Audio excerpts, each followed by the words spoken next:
नमस्कार। आज मैं अनुवाद की समस्याओं पर चर्चा करूंगी। अनुवाद की समस्या स्नातक सेमेस्टर 2 के पाठ्यक्रम में सामान्यीकृत चयन जेनेरिक इलेक्टिव हिंदी के अंतर्गत सम्मिलित है। साथ ही स्नातकोत्तर हिंदी के चतुर्थ सेमेस्टर के पाठ्यक्रम में अनुवाद की समस्याओं के बारे में जानना है। अनुवाद बहुत सरल प्रतीत होने वाली क्रिया है, परंतु वास्तविकता यह है कि अनुवाद अत्यधिक जटिल प्रक्रिया है। अनुवाद में जब हम व्यवहार की ओर उन्मुख होते हैं, तब हमारा सामना विभिन्न प्रकार की समस्याओं से होता है। एक अच्छे अनुवादक के लिए यह जरूरी हो जाता है कि वह अनुवाद की समस्याओं से परिचित हो और अनुवाद की समस्याओं के निराकरण का प्रयास करे। अनुवाद में आने वाली समस्याएं अनुवादक की क्षमता पर भी निर्भर होती हैं। यदि अनुवादक को लक्ष्य भाषा, स्रोत भाषा और विषय पर अधिकार होता है, तो उसकी समस्याएं थोड़ी कम हो जाती हैं। लेकिन स्रोत भाषा, लक्ष्य भाषा और विषय का ज्ञान रखने पर भी अनुवाद में समस्याएं आती ही हैं। अनुवाद में आने वाली समस्याएं अनेक हैं। हम यहाँ कुछ प्रमुख समस्याओं पर चर्चा करेंगे। सबसे पहले व्याकरण संबंधी समस्याएं। प्रत्येक भाषा का अपना व्याकरण होता है और प्रत्येक भाषा व्याकरण के नियमों से नियंत्रित होती है। अतः लक्ष्य भाषा और स्रोत भाषा दोनों में ही व्याकरण कोटियां भिन्न होती हैं। प्रत्येक भाषा का वाक्य रचना और वचन प्रक्रिया अलग होते हैं। जैसे अंग्रेजी के ही इज माई फादर का अनुवाद यदि हम वह मेरा पिता है करें, तो वह तर्कसंगत नहीं होगा। हमें कहना होगा वे मेरे पिताजी हैं। हिंदी में जी अतिरिक्त प्रयोग है और हैं का प्रयोग सम्मान देने के लिए किया गया है। यहाँ पर अंग्रेजी का वाक्य एक वचन में है, फिर भी उसका अनुवाद बहुवचन में हुआ है। यह व्याकरण संबंधी भिन्नताओं के कारण है। इसलिए यह आवश्यक है कि व्याकरण, रचना प्रक्रिया और भाषागत विशेषताओं को समझकर अनुवाद किया जाए। अनुवाद संबंधी एक समस्या है भाषागत प्रयुक्तियां से संबंधित समस्या। प्रत्येक भाषा के प्रयोग के अपने नियम होते हैं। अतः एक भाषा में जो अनिवार्य होता है, दूसरी भाषा में वह अर्थहीन हो जाता है। यदि हम अंग्रेजी में कहें there are 5 birds on the tree, इसका हिंदी में शाब्दिक अनुवाद होगा वहां पेड़ के ऊपर 5 चिड़ियां हैं। लेकिन यह सही नहीं होगा। सही अनुवाद होगा पेड़ पर 5 चिड़ियां हैं। तो यहाँ पर हम देख रहे हैं कि देयर और द का अनुवाद नहीं किया गया है। तो इस प्रकार हमें भाषा की प्रकृति और उसके प्रयोग को सदैव ध्यान में रखकर अनुवाद करना चाहिए, अन्यथा यह विकट समस्या बन सकती है। अनुवाद संबंधी एक समस्या है संकल्पनाओं से संबंधित। भाषा निरंतर प्रवाहमान एवं गतिशील रहती है। नई नई खोजों, नए नए प्रयोगों और संकल्पनाओं पर भाषा में निरंतर प्रयोग होता ही रहता है। तो ऐसी संकल्पनाएं अनुवादकों के लिए बहुत समस्याएं उत्पन्न करती हैं। इसलिए जिस विषय का अनुवाद किया जा रहा हो, उस विषय के पारिभाषिक कोश का अवश्य सहारा लेना चाहिए। यदि कोई अभिव्यक्ति समझ में न आए, तो अनुवादक को विषय के विशेषज्ञ से संपर्क करना ही चाहिए। अनुवाद संबंधी एक समस्या है शब्द चयन संबंधी समस्या। अनुवाद में शब्द चयन की समस्या महत्वपूर्ण होती है। यदि विषय को समझने में थोड़ी सी लापरवाही बरत दी जाए या शब्दकोश देखकर सीधा सीधा अनुवाद कर दिया जाए, तब भी बहुत सी समस्याएं उत्पन्न हो सकती हैं। एक ही शब्द के अनेक अर्थ होते हैं। किस समय कौन से शब्द का उपयोग किया जाए, यह जानना अनुवादक का पहला धर्म होता है। अनुवाद की एक अगली समस्या है मुहावरे व लोकोक्ति संबंधी समस्याएं। प्रत्येक भाषा में मुहावरे और लोकोक्तियां होती हैं जिनका अर्थ शब्दों से नहीं बल्कि उनके प्रयोग से जाना जाता है। अतः अनुवादक के लिए आवश्यक हो जाता है कि वह मूल पाठ में प्रयुक्त लोकोक्तियों और मुहावरों का अर्थ समझे और फिर उसके अनुसार अनुवाद करे। यदि उसी के समान मुहावरा लक्ष्य भाषा में मिल जाए तो और भी आकर्षक अनुवाद किया जा सकता है। जैसे टॉम, डिक एंड हैरी को यदि हिंदी में हम ऐरा गैरा नत्थू खैरा कहें तो अधिक अच्छा होगा, वह हमारी संस्कृति के अनुकूल भी होगा। अनुवाद की एक समस्या है सांस्कृतिक परिवेश से संबंधित समस्या। अनुवाद में सांस्कृतिक परिवेश एवं संस्कृति और सभ्यता जन्य शब्दों और सामाजिक मान्यताओं का अनुवाद जटिल समस्या होती है। प्रत्येक भाषा किसी न किसी सभ्यता और संस्कृति से जुड़ी होती है। अतः स्रोत भाषा के सांस्कृतिक या पारंपरिक शब्द लक्ष्य भाषा में हों यह जरूरी नहीं होता। भारतीय संदर्भ में जूठा, सती, हुक्का, रोली, पूड़ी, अर्चन जैसे शब्दों के अर्थ अंग्रेजी में मिलेंगे ही नहीं। इस गिलास का पानी जूठा है, इस शब्द का अनुवाद हम लाख कोशिश करने पर भी अंग्रेजी में ठीक से नहीं कर पाएंगे। इसलिए यह जरूरी हो जाता है कि हम ऐसे शब्दों के अनुवाद के बदले उसका लिप्यंतरण कर दें और कोष्ठक में या टिप्पणी द्वारा इस शब्द की अभिव्यक्ति को समझा दें। भारतीय सामाजिक परिवेश में नाते, रिश्ते, परंपराओं आदि से संबंधित शब्दावली इतनी विशद एवं व्यापक होती है कि उसका अपना अलग कोश तैयार हो सकता है। भारत में चाचा, ताऊ, मामा, मामी, फूफी, फूफा, मौसा, मौसी, बुआ, देवर, भाभी, नाना, नानी, दादा, दादी अनेक रिश्ते हैं, लेकिन अन्य भाषाओं में ऐसा नहीं है। अतः ऐसे शब्दों का अनुवाद भी लिप्यंतरण द्वारा ही संपन्न किया जाना चाहिए, अन्यथा सांस्कृतिक परिवेश से संबंधित समस्याएं अनुवाद में सहज ही उत्पन्न हो सकती हैं। अनुवाद संबंधी एक और मुख्य समस्या है, वह है शब्द शक्तियां और लक्षणामूलक प्रयोग संबंधी समस्याएं। अनुवाद की एक समस्या होती है कि कभी-कभी शब्दों का सीधा अर्थ नहीं निकलता है, बल्कि उनके लक्षणा या व्यंजनामूलक अर्थ होते हैं, कहीं-कहीं पर व्यंग्य होते हैं।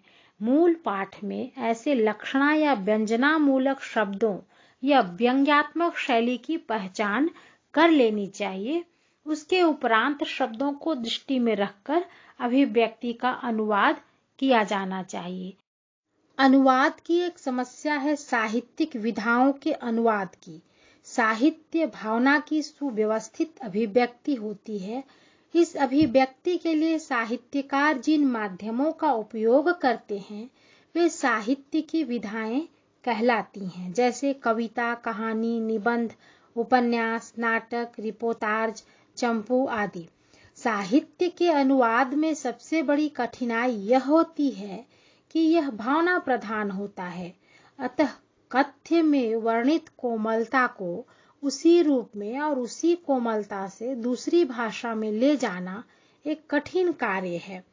काव्य की कल्पना शक्ति और उसकी अनेकार्थता को उसी रूप में अनुदित करना कठिन कार्य है।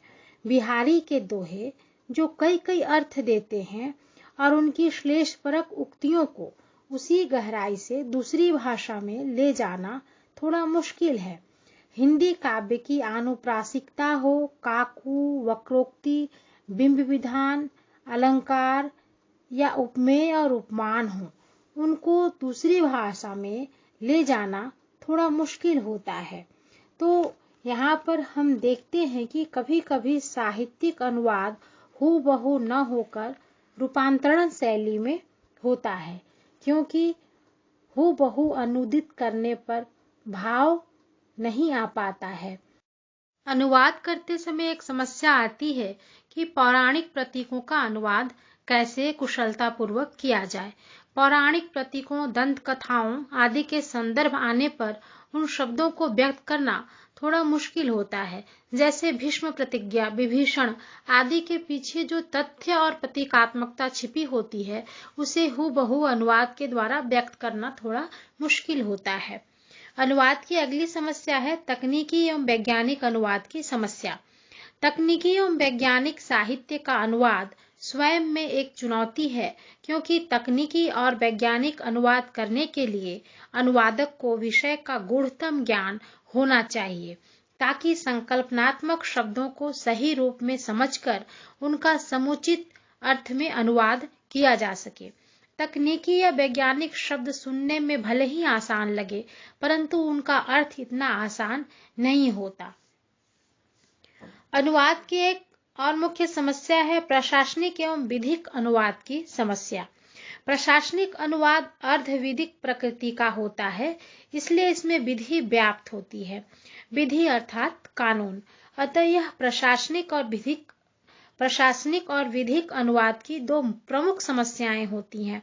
पहली समस्या यह होती है कि केवल उतना ही संदेश अनुवाद में जाए जितना स्रोत भाषा में है, अर्थात अभिव्यक्ति की छोटी से छोटी शिथिलता या अर्थ की द्विअर्थता या अस्पष्टता एक और अनुवाद को व्यर्थ बना देती है, तो दूसरी ओर अनुवादक को इस चूक के लिए कटघरे में भी खड़ा होना पड़ सकता है।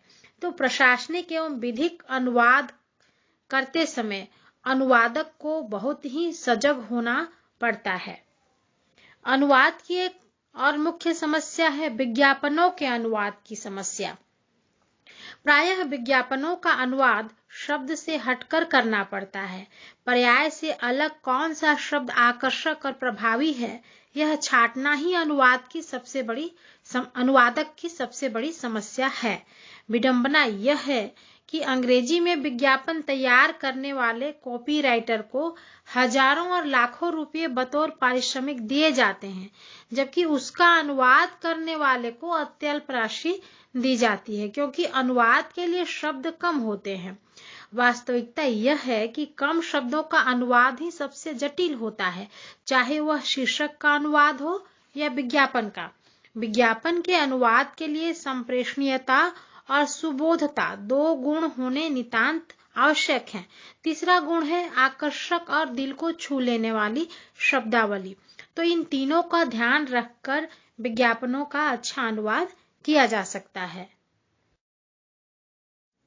अनुवाद की एक बड़ी समस्या है शैली संबंधी समस्या।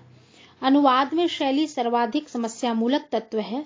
शैली शब्द की व्युत्पत्ति के संबंध में कुछ विचारकों का मानना है कि शैली शब्द शील से उत्पन्न है। शील का अर्थ होता है स्वभाव।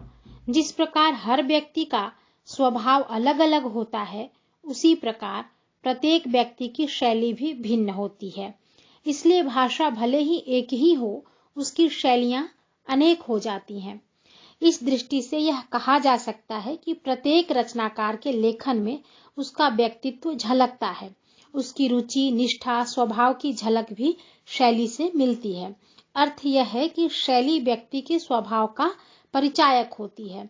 अनुवाद चूंकि भाषा से जुड़ा विषय है और शैली का आधार भी भाषा ही है, इसलिए अनुवाद और शैली एक दूसरे से पूरी तरह जुड़े हैं। शैली तो अभिव्यक्तियों का श्रेष्ठ साधन होती है, जिसमें लेखक या रचनाकार की छाप होती है। अनुवादक शब्दों, अर्थों, मुहावरों आदि की समस्या से जूझकर किसी तरह अनुवाद कर देता है, फिर भी वह शैली की छाप जो मूल रचनाकार अपनी रचना में छोड़ता है, अनुवादक उसका पूरी तरह से अनुवाद नहीं कर पाता। शैली कई प्रकार के हैं, जैसे व्यास शैली, समास शैली, अलंकृत शैली, कोमलकांत पदावली युक्त शैली, गुंफित शैली, मुहावरेदार शैली। तो शैली के कई भेद और उपभेद किए जा सकते हैं, लेकिन आशय यह है कि भिन्न भिन्न शैलियों का अनुवाद कैसे किया जाए। अनुवाद की यह एक बड़ी समस्या है कि अनुवादक शैली का अनुवाद किस तरह से करे। यदि अनुवादक शैली का अनुवाद करने की कोशिश करे भी, तो उसके लिए एक मुश्किल यह है कि स्रोत भाषा और लक्ष्य भाषा दोनों की शैलियां भिन्न भिन्न होती हैं और यहीं पर यह शैली संबंधी समस्या उत्पन्न होती है। यद्यपि सैद्धांतिक तौर पर हम कह दें कि अनुवाद में मूल पाठ की शैली का अनुसरण करना चाहिए और लक्ष्य भाषा में भी वही शैली अपनाई जानी चाहिए, लेकिन व्यवहारिक धरातल पर यह असंभव सा लगता है। एक उदाहरण के द्वारा इसे समझा जा सकता है। जैसे एक वाक्य है, उसकी भिन्न भिन्न शैलियां किस तरह से हो सकती हैं, यह देखिए। वह मेरा पिता है, वह मेरा बाप है, वह मेरा बापू है, वे मेरे पिता हैं, वो मेरा बापू है, वे मेरे पिताश्री हैं, वे मेरे पिताजी हैं। इन 7 वाक्यों में विभिन्न शैली से एक ही कथन को व्यक्त किया गया है, लेकिन इस कथन को स्रोत भाषा हिंदी से अंग्रेजी में अनुवाद करना हो तो सिर्फ एक ही तरह से किया जा सकता है, ही इज माई फादर। अब यहाँ पर यह देखा जाना चाहिए कि एक ही कथ्य है, अंग्रेजी में उस कथ्य का संप्रेषण भी हो रहा है, परंतु शैली का संप्रेषण नहीं किया जा सकता। बाप, बापू, पिता, पिताश्री, पिताजी का अर्थ फादर ही होता है। यदि पिता के अंग्रेजी अन्य पर्याय डैडी या डैड आदि का प्रयोग भी करें, तब भी वह अभिव्यक्ति नहीं हो पाएगी जो हिंदी में अभिव्यक्ति हो रही है। तो अनुवादक के लिए यह एक बड़ी समस्या है कि शैली संबंधी समस्या का निदान वह किस तरह से करे। अनुवाद की समस्याओं के तौर पर हमने कई समस्याएं देखी, जिनमें व्याकरण संबंधी समस्याएं, भाषागत प्रयुक्तियों संबंधी समस्याएं, संकल्पनाओं संबंधी समस्याएं, शब्द चयन संबंधी समस्याएं, मुहावरे एवं लोकोक्ति संबंधी समस्याएं, सांस्कृतिक परिवेश के अनुवाद संबंधी समस्याएं, साहित्यिक विधाओं के अनुवाद की समस्याएं, पौराणिक प्रतीकों के अनुवाद की समस्याएं, तकनीकी एवं वैज्ञानिक अनुवाद की समस्याएं, प्रशासनिक एवं विधिक अनुवाद की समस्याएं, विज्ञापनों के अनुवाद की समस्याएं, साथ ही अनुवाद की एक बड़ी समस्या शैली संबंधी समस्याएं हमने देखी। धन्यवाद।